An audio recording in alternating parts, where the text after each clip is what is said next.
Les théologiens de la gloire perçoivent le bien dans l'homme et lui attribuent la capacité de l'exploiter. Ils croient qu'il reste après la chute une certaine capacité à préférer le bien au mal et à choisir le bien.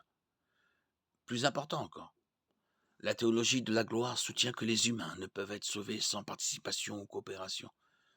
Il s'agit en fait du débat classique entre les œuvres et la foi, longtemps alimenté par une mauvaise compréhension de certains passages du livre de Jacques. Jacques de 17-18 est parfois interprété comme signifiant que nous sommes justifiés par nos œuvres, alors que Jacques dit en fait que ceux justifiés par la foi en l'œuvre du Christ sur la croix produiront de bonnes œuvres comme preuve d'une véritable conversion, et non que la conversion s'obtient par de bonnes œuvres.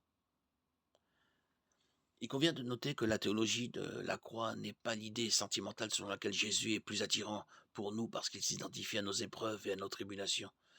S'il est vrai que Jésus s'est identifié à nos souffrances, celles-ci ne sont pas pour autant rendues plus nobles. Notre souffrance est le résultat de la chute de l'humanité dans le péché. Alors que la souffrance de Jésus était celle d'un agneau innocent tué pour le péché des autres et non pour le sien. La théologie de la croix ne consiste pas non plus à s'identifier à sa souffrance par le biais de la nôtre, qui est dérisoire par rapport à ce qu'il a enduré. En fin de compte, Jésus a souffert et est mort parce que personne ne s'est identifié à lui. Le peuple s'est écrié « Crucifie-le ». L'un de ses disciples l'a trahi, un autre l'a renié 3 fois, et les autres l'ont abandonné et se sont enfuis.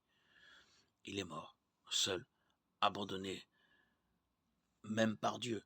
Ainsi, tenter de nous unir à lui dans sa souffrance revient à diminuer son sacrifice et à exalter nos propres souffrances à un niveau qui n'a jamais été envisagé par la théologie de la croix proposée par Luther.